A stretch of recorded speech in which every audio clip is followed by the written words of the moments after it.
Salve! Today I will be talking about perfect active participles.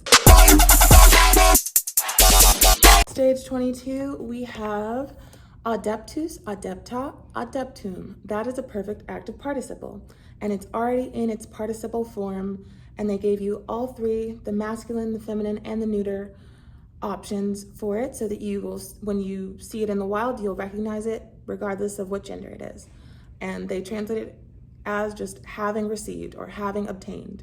So when this is given to you in that form and they already put the translation, the correct translation in there, just notice that the reason they're doing that is to guide you through these perfect active participles. Another example on the vocab list is ingressus, ingressa, ingressum, having entered. We've seen this word before, but just memorizing that ingressus means having entered, you're already training yourself into translating the participle correctly.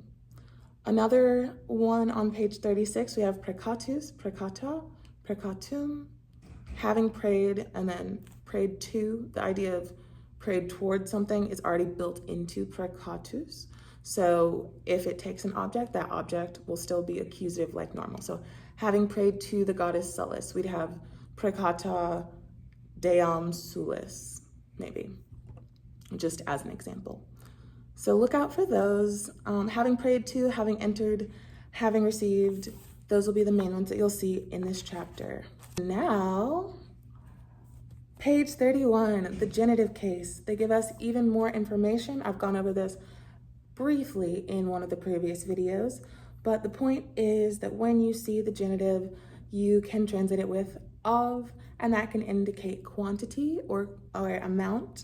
If you have more of or too much of, it can also indicate quality or what kind of person someone is. If they're a man of evil character or a woman of great prestige, a man of the utmost courage, a girl of great sense, a man of great wisdom.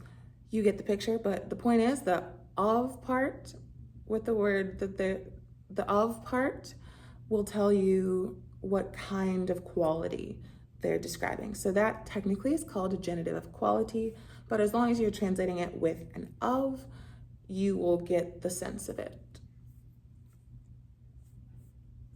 Taking a look at the examples on page 31, at the bottom, they give us a few more genitives of quality.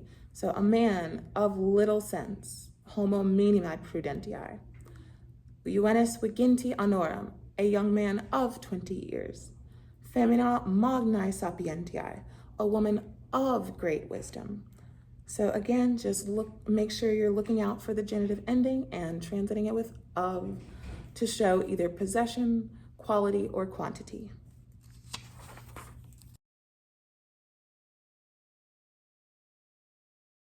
We have two characters, Bulbus and Gutta, who are friends, and they are in the inn that is owned by Wilbia's dad.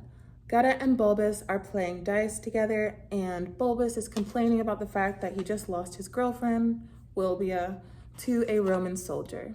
So remember that right now, at this point, the Romans are occupying Britain.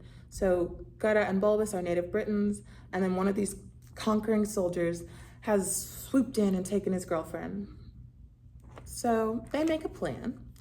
In part two, scene 2, they make a plan to trick Modestus, the soldier who has won Vilbia's heart.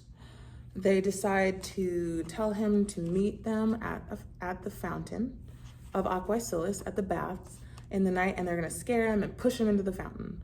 And Modestus is supposed to be this brave, strong Roman soldier or whatever, but he ends up crying like a baby and basically saying, you can take Wilbia, I don't love her, go ahead, just spare me, don't kill me. And we see that he's really a coward after he's been pumped up as this really brave, fearless, killed 1,000 of the enemies in battle kind of person.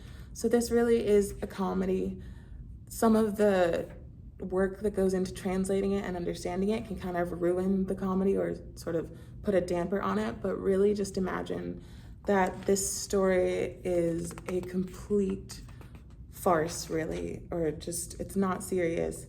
It's like two fools trying to get the same girl, one of them by making his friend dress up in a dress and pretending to be her, the other by showing that he's not as strong as he thinks he is.